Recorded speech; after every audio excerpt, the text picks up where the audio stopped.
महाराष्ट्र चुनाव में मुद्दों से ज्यादा लेकिन नारों की चर्चा भी है।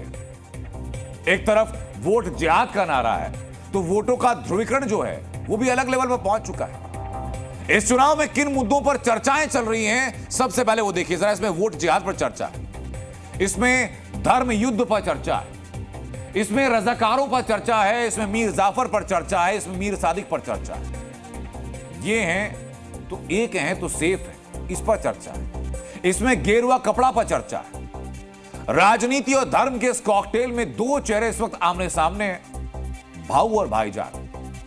कल आपको दिखाया था कि कैसे महाराष्ट्र के चुनाव में ये दोनों हेड टू हेड भिड़ चुके थे। अब इस लड़ाई का अगला चैप्टर खुल चुका है। रिपोर्ट जरा देखिए। सुन लो ओवैसी, ए देवेंद्र फडणवीस, छत्रपति संभाजी नगर, किसी का बाप भी पैदा हुआ अब ये नाम नहीं बदल सकता। फडणवीस, मैं तुमको चैलेंज कर रहा हूं, तुम महाराष्ट्र में किधर भी हो, तुम्हारी जबान पर दूल्हे भाई का नाम तो आ गया ना। ये रजाकारों के वंशज है, ये उनके वारिस है, ये किस मुंह से हमसे बात करेंगे? हमारा कोई ताल्लुक नहीं है रजाकारों से। जो रजाकार थे वो पाकिस्तान भाग गए। मोदी जी को हराना है ये कहकर एक वोट जिहाद किया गया। जहां तुम्हारे को वोट नहीं मिला वहां जिहाद हो गया, जहां तुम्हारे को हार गए वहां जिहाद हो गया। वोट जिहाद का जवाब वोट के धर्म युद्ध से हमको देना है। याद रखो, तुम मेरी जबान का मुकाबला नहीं कर सकते ना। अगर तुम मोदी अमित शाह भी बैठ गए तो मेरी जबान का मुकाबला नहीं कर सकते। तो मंच से असदुद्दीन ओवैसी और देवेंद्र फडणवीस की जुबानी जंग लंबी चलने वाली है। इन ताजा जंग में इतिहास को तीन किरदार इतिहास के सामने आए हैं, रजाकार, मीर जाफर और मीर सादिक। अब इन तीनों का जिक्र क्यों हो रहा है और महाराष्ट्र के चुनाव में मायने क्या है, इस रिपोर्ट में आपको दिखाता हूं।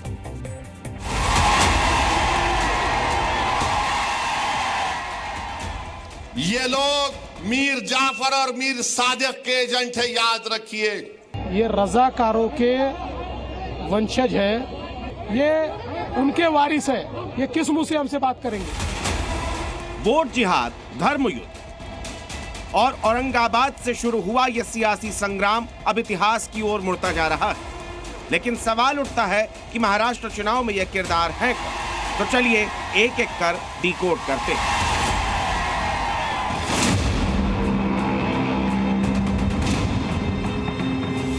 महाराष्ट्र चुनाव में मुस्लिम वोटों के जरिए कई पार्टियां सत्ता पाने की फिराक में हैं और इन्हीं में से एक है असदुद्दीन ओवैसी की पार्टी AIMIM।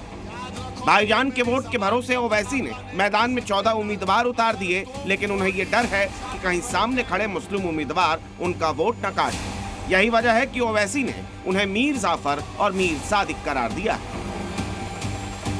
ये नरेंद्र मोदी RSS ने पूरे महाराष्ट्र के इलेक्शन में 90 ऐसे लोगों को इलेक्शन लड़ा रही है। इंडिपेंडेंट, नाम के आजाद हैं मगर गुलाम है RSS के और मोदी के। नाम तो उर्दू का है मगर काम तो अबू जहल का करने वाले हैं। ये लोग मीर जाफर और मीर सादिक के एजेंट है, याद रखिए। हम जिंदा रहेंगे और इनको सियासी तौर पर इनके चारों खाने चित करेंगे, इनके मंसूबों में इनको शिकस्त देंगे, इनकी साजिशों को हम बेनकाब करेंगे। ये लोग उस गुस्ताख के एजेंट बनकर आ रहे हैं। सबसे पहले आपको ये बता दें कि ये दोनों थे कौन। प्लासी की लड़ाई में मीर जाफर ने नवाब सिराजुद्दौला को धोखा दिया था, जिसकी वजह से अंग्रेज वो जंग जीत गए थे। वहीं मीर सादिक टीपू सुल्तान का वो विश्वासघाती मंत्री था, जिसकी वजह से टीपू सुल्तान को अंग्रेजों ने मार डाला था। मीर सादिक और मीर जाफर को इतिहास गद्दार के रूप में जानती है और असदुद्दीन ओवैसी उन मुस्लिम कैंडिडेट्स को यह खिताब दे रहे हैं जो AIMIM के सामने खड़े। खुद को मीर जाफर और मीर सादिक कहे जाने पर इन कैंडिडेट्स ने ओवैसी को क्या कहा वो भी सुनना जरूरी है। देखिए, मीर सादिक खुद असद ओवैसी है और मीर जाफर इम्तियाज जलील है। आपको मालूम होना चाहिए कि मीर सादिक और मीर जाफर का पूरे हिंदुस्तान में ये रोल अदा कर रहे हैं। जब आदमी बोखा जाता ना, सट पटा जाता है ना, जब उसका दिमाग जगह पर नहीं होता है ना, ऐसी बेवकूफ़ बातें करती हैं। तो मैं समझता हूँ ये तमाम मुसलमान समाज को ये गालियाँ बक रहे हैं, ये मुसलमान समाज की बेइज्जती कर रहे हैं। ओवैसी इशारों में जिन्हें मीर जाफर और मीर सादिक कह रहे हैं उन्हें तो आपने सुन लिया, लेकिन ओवैसी की इस बात पर मुस्लिम वोटर्स क्या सोचते हैं वो भी ओवैसी साहब के लिए एक आईना है। यहाँ मीर जाफर है या मीर सादिक है, अगर वो इंडिपेंडेंट इलेक्शन लड़ रहे हैं तो उन्हें पूरा राइट है। ओवैसी को कोई हक नहीं किसी पे उंगली उठाने का। वो बहुत गलत बोले हैं, सबको राइट है, सबको इलेक्शन लड़ने का पावर है, उनको ऐसा नहीं बोलना चाहिए। मेरे हिसाब से तो उनको ये सब शब्द नहीं वापरना चाहिए, नहीं यूज़ करना चाहिए था इस चीज़ को। बिल्कुल गलत बात है ये। कोई अगर खड़ा होता है तो वो गद्दार नहीं होता है। आज़ाद लड़ना चाहे लड़ सकता है, पार्टी ज्वाइन करके लड़ना चाहे लड़ सकता है, ये गद्दारी नहीं है भाई। असद साहब ने जो कहा मीर जाफर और मीर सादिक बिल्कुल सही कहा। एक तरफ ओवैसी ने अपने सामने खड़े मुस्लिम उम्मीदवारों को गद्दार करार दिया तो वहीं फडणवीस ने ओवैसी को रजाकार की उपाधि दे दी।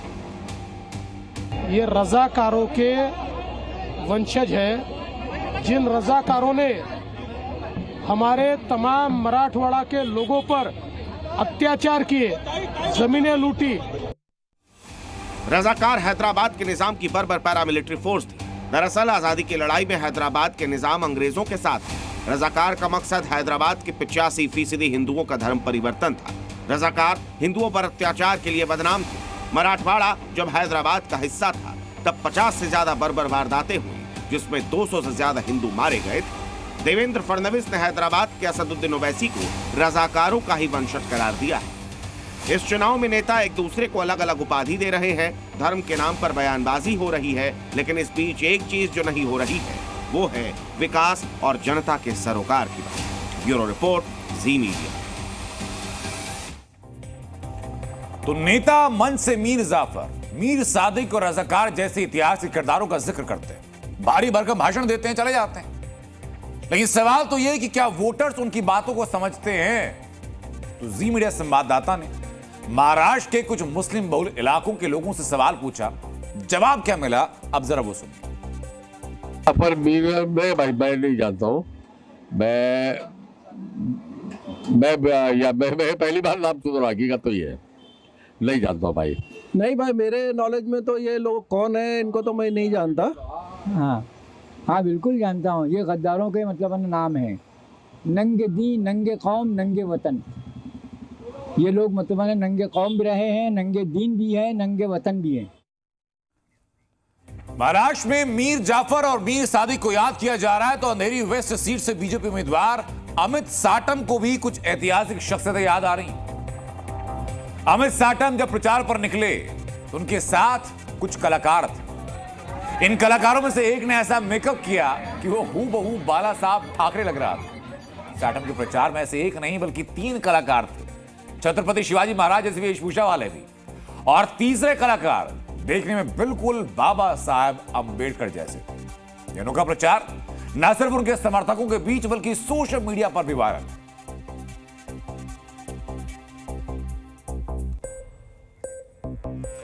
चुनाव प्रचार के जरिए बाला साहब, छत्रपति शिवाजी महाराज और बाबा साहब अंबेडकर की स्मृतियों को लेकर विवाद भी हुआ। इसे मॉडल कोड ऑफ कंडक्ट का उल्लंघन दिया बोला गया और इस आरोप को बीजेपी उम्मीदवार अमित साटम ने सिरे से खारिज किया।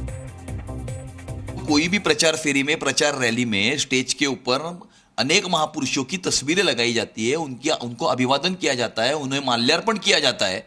यहाँ पर एक लाइव उन्होंने वहां पर वेशभूषा में व्यक्ति खड़े किए थे। इसमें आचार संहिता का कोई भंग नहीं है और ये उन महापुरुषों का हमने सम्मान ही किया, वहां पर उनको नमन ही किया वहां पर।